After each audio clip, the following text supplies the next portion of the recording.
What happens when one of the most beloved musicians in history sits down for what should be a simple morning chat, only to face a barrage of personal attacks and disrespect that crosses every line imaginable? It only took 39 seconds of pure condescension for a television host to destroy her own career and send a legend walking off her set in disgust. The studio lights were bright that morning. Paul McCartney walked onto the set with that familiar smile, the one that had charmed millions for decades. He was there to talk about his latest project, a documentary celebrating his musical journey. It was supposed to be light, fun, nostalgic. Lorraine Kelly sat across from him, her notes spread out on the small coffee table between them, and as the cameras began rolling, everything seemed perfectly normal. "Paul, welcome to the show," Lorraine said, her voice carrying that practiced cheerfulness that morning television hosts perfect over years of practice. "Thank you for having me," Paul replied, settling into his chair. "It's lovely to be here." "So, let's talk about this documentary of yours," Lorraine continued, glancing at her notes. "You've had quite the career, haven't you? Though I have to say, some people might wonder if you're just trying to stay relevant at this point." There was a brief pause. Paul's smile faltered slightly, but he recovered quickly. "Well, I suppose I'm just doing what I've always done, making music and sharing it with people who want to listen." Lorraine leaned back in her chair, crossing her legs. "Right, but you're what, in your 80s now? Don't you think it's time to let the younger generation have their moment? I mean, how many times can you tour the same songs?" The audience shifted uncomfortably. This wasn't the warm, fuzzy interview they'd expected. Paul maintained his composure, though his jaw tightened just a fraction. "I tour because people still want to hear the music. The shows sell out. Fans from all generations come together, and that's something really special."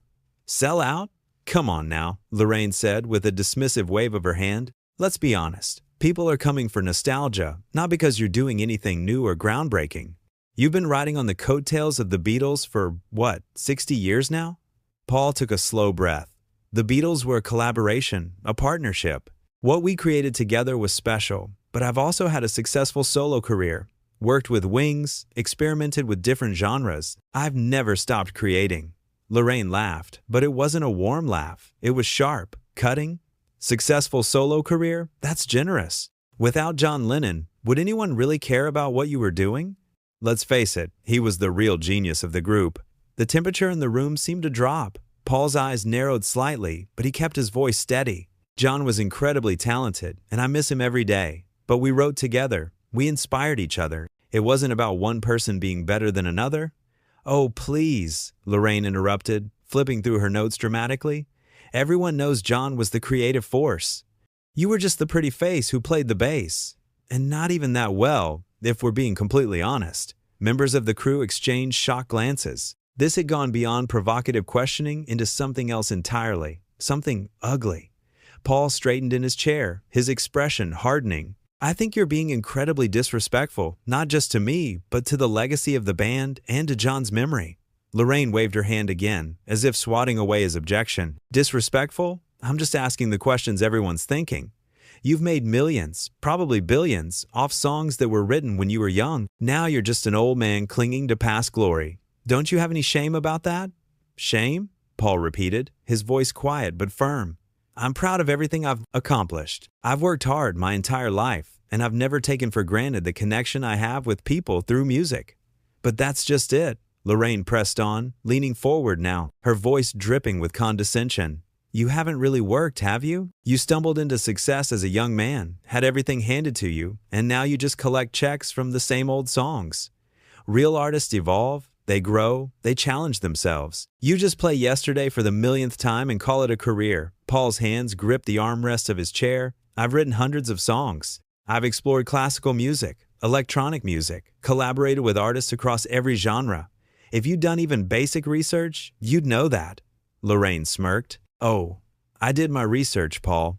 I know all about your little vanity projects, the classical albums that nobody listened to, the experimental stuff that went nowhere. It's all just desperation, isn't it? Trying to prove you're more than just the guy who got lucky in a band 60 years ago." "Lucky?" Paul's voice rose slightly. "You think it was luck? We practiced for hours every day, played tiny clubs in Hamburg, worked ourselves to exhaustion to get where we were. Luck had nothing to do with it." Sure, Lorraine said, examining her nails as if bored. "But let's talk about your personal life, shall we? 3 marriages, was it? 4? I lose count. That's not exactly the behavior of someone with good judgment. Paul's face flushed. My personal relationships are none of your business, and they have nothing to do with why I'm here today. Everything's my business when you sit in that chair, Lorraine shot back. You're a public figure. You've made yourself a commodity. And frankly, the public has a right to know that behind all the nice guy image, you're just another celebrity who can't keep a marriage together. I've loved and lost, like many people, Paul said, his voice tight. I've also found happiness. But again, this has nothing to do with the documentary. Lorraine laughed, that cutting laugh again. The documentary, right. A vanity project where you get to rewrite history and make yourself look like the hero of every story. Did you pay people to say nice things about you? Because I can't imagine anyone genuinely thinking you're as important as you seem to think you are. Paul stood up abruptly, his microphone pack tangling slightly. I've had enough of this. I came here for a professional interview, not to be insulted and attacked. Oh, sit down, Lorraine said dismissively. Don't be such a baby. Can't handle a few tough questions? That's pathetic. These aren't tough questions, Paul said, his voice shaking with controlled anger. This is just cruelty disguised as journalism. You're not interested in the truth. You're interested in tearing someone down for ratings. Lorraine stood as well, her face twisted with indignation. How dare you question my journalistic integrity? I've been doing this for years. I've interviewed prime ministers, movie stars, actual important people. You're just a has-been musician who should be grateful. I even agreed to have you on my show. Grateful? Paul repeated, incredulous. You should be grateful. I've given decades of joy to millions of people around the world. I've contributed to culture, to art, to bringing people together.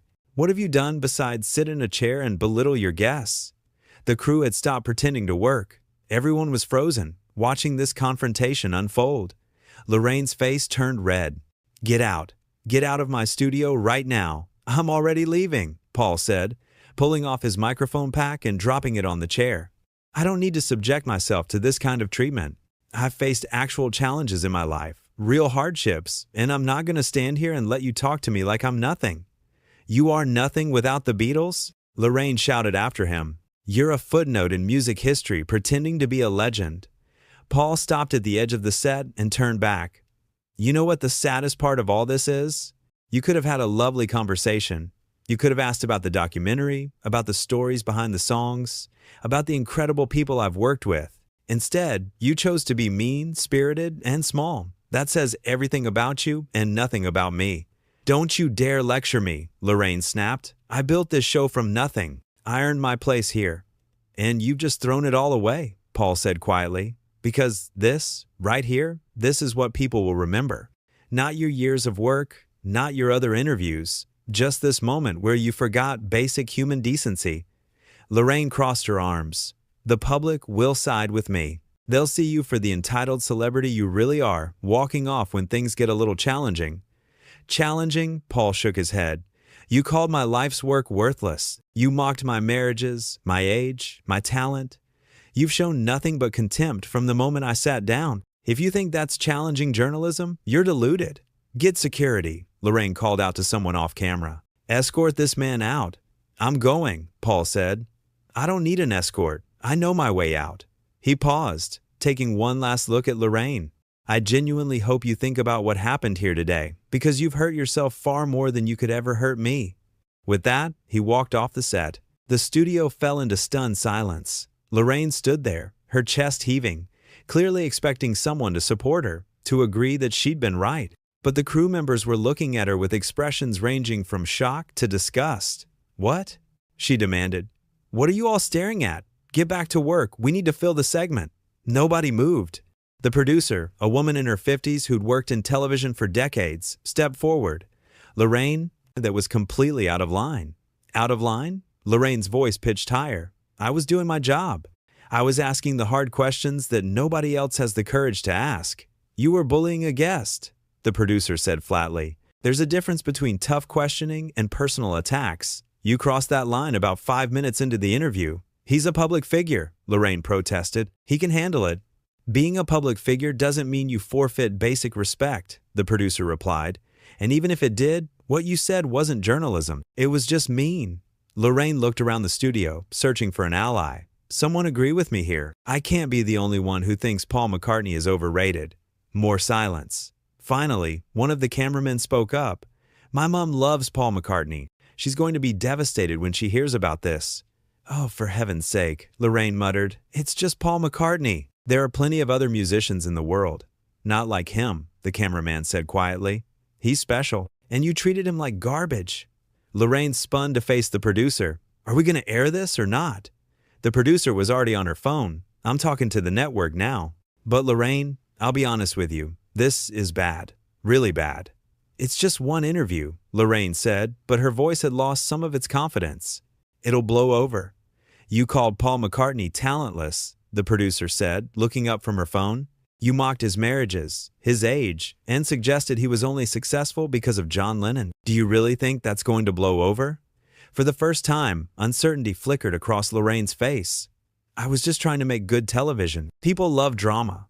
There's drama, and then there's watching someone be unnecessarily cruel to a beloved figure, the producer said. You've been doing this long enough to know the difference. Lorraine sank back into her chair, the reality of what had happened beginning to dawn on her. He provoked me.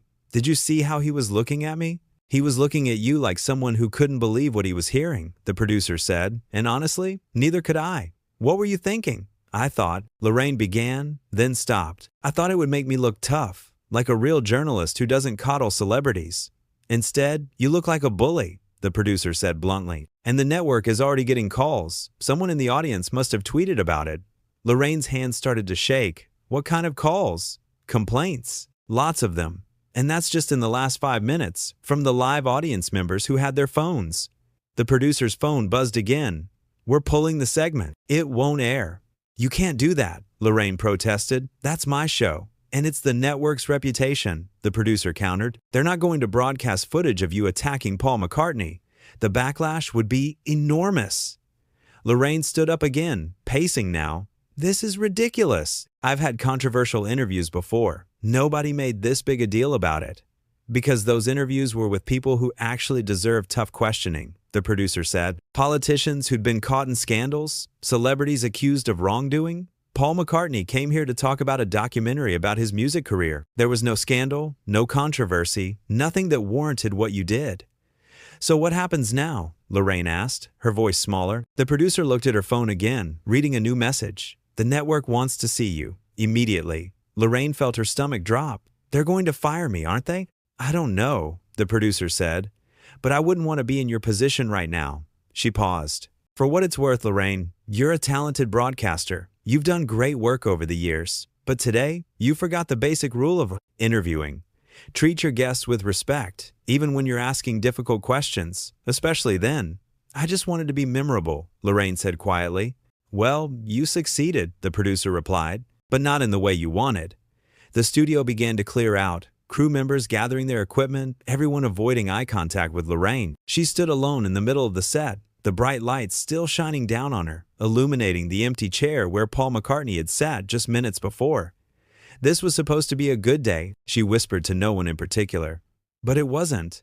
It was the day Lorraine Kelly let her ego and her need for sensationalism override her professionalism. It was the day she mistook cruelty for courage and paid the price for it. And as she walked slowly toward the exit, heading to face the network executives, she couldn't help but replay the interview in her mind, seeing now, too late, all the moments where she could have made a different choice. Paul McCartney, meanwhile, had left the building. He'd been ushered out by apologetic staff members, people who'd grown up listening to his music and were mortified by what had happened. They'd offered him coffee, a quiet room to decompress, anything he needed. He'd politely declined, thanked them for their kindness, and headed to his car. Sitting in the back seat as his driver navigated through London traffic, Paul looked out the window at the city he'd known for so many decades. He felt tired, not from the confrontation, but from the reminder that even after all these years, even after all he'd accomplished, there were still people who felt the need to tear him down. But he also felt something else. Relief. Relief that he'd stood up for himself, that he hadn't just sat there and taken the abuse. Relief that he'd recognized the situation for what it was and removed himself from it. There was dignity in that, he thought. There was strength in knowing when to walk away. His phone buzzed with messages. His manager, his publicist, friends who'd already heard what happened. The story was spreading fast, just as the producer had predicted. But Paul wasn't worried. He knew the truth of what had happened in that studio. He knew that anyone who watched the footage, if it ever got released, would see exactly who had been unreasonable. "You all right, Paul?" his driver asked, catching his eye in the rearview mirror. "Yeah," Paul said, managing a small smile. "I'm all right. Just another day in the life, I suppose." The driver chuckled. "I heard what happened. My sister works at the studio. She said you were a complete gentleman." "I tried to be," Paul said. "Though I'll admit, I lost my temper a bit at the end there." "Sounds like she deserved it," the driver said. "Begging your pardon for saying so, but she did." Paul didn't respond to that. He didn't want to badmouth Lorraine, even after everything. It wasn't in his nature. Instead, he thought about the documentary, the reason he'd agreed to the interview in the first place. It was a celebration of music, of collaboration, of the joy that creating art had brought to his life. That was what mattered. Not one hostile interview with one television host who'd let her own issues cloud her judgment. Back at the studio, Lorraine was sitting in a conference room, facing 3 network executives. Their expressions were grim. "Do you understand the gravity of what happened today?" one of them asked. Lorraine nodded, her earlier defiance completely gone. "I do. I made a mistake." "A mistake?" another executive repeated. "You verbally attacked one of the most beloved musicians in the world on live television. Our phones haven't stopped ringing. Social media is exploding." "This isn't just a mistake, Lorraine. This is a disaster." "I know," Lorraine said, her voice barely above a whisper. "I don't know what came over me. I just kept pushing, and I couldn't seem to stop myself." The third executive leaned forward. "We need to know why. Why Paul McCartney? Why today? What were you hoping to achieve?" Lorraine thought about the question. What had she been hoping to achieve? "I think I wanted to prove I was still relevant," she admitted, "that I could create moments that people would talk about. But I went about it completely the wrong way." "Yes, you did," the first executive said. "And now we have to decide what to do about it." The room fell silent. Lorraine felt tears prickling at her eyes, but refused to let them fall. She'd created this mess. She had to face the consequences with whatever dignity she had left. "We're suspending the show," the second executive said finally. "Indefinitely. We need time to assess the damage, to figure out if there's any way to salvage this situation." "And me?" Lorraine asked, though she already knew the answer. "We'll be in touch," the third executive said, which was corporate speak for your career here is over. We just need to work out the details. Lorraine stood on shaky legs. "For what it's worth, I am truly sorry. Not just for the damage to the network, but for how I treated Mr. McCartney. He deserved better." The executives didn't respond. Lorraine left the room, walked through the hallways of the building where she'd worked for so many years, and stepped out into the afternoon sunshine. She felt numb, disconnected from reality. How had it all gone so wrong so quickly? The answer, she knew, was that it hadn't been quick at all. It had been building for a while. This need to be more than she was, to create controversy where none existed, to mistake aggression for assertiveness. She'd let her insecurities drive her behavior, and now she was paying the price.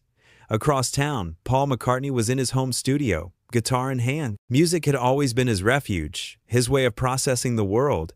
His fingers found familiar chords, and he began to play, not thinking about the interview, not thinking about Lorraine, Kelly, just letting the music flow through him the way it always had. This was who he was, not the target of someone's misplaced anger, not a has-been clinging to past glory, but a musician who'd spent his entire life creating beauty and sharing it with the world. That was his legacy. That was what mattered. And no one, no matter how hard they tried, could take that away from him. As evening fell over London, 2 very different people contemplated the same event from very different perspectives. One had stood firm in the face of cruelty and walked away with his dignity intact. The other had let her worst impulses control her and lost everything she'd worked for in 39 seconds of pure contempt. It was a reminder that words have power, that how we treat others matters, and that sometimes the person we hurt most with our cruelty is ourselves. Lorraine Kelly had learned that lesson the hard way, in front of cameras and witnesses, with no way to take back what she'd said or undo what she'd done. All she could do now was live with the consequences and hope that someday, somehow, she might find a way to make amends. But Paul McCartney didn't need her amends. He had his music, his family, his fans, and a lifetime of memories that no interview could diminish. He'd faced far greater challenges than one hostile television host, and come through them all. This was just another bump in a very long road, and like all the others, he'd move past it and keep creating, keep playing, keep being exactly who he'd always been, a musician, an artist, a legend.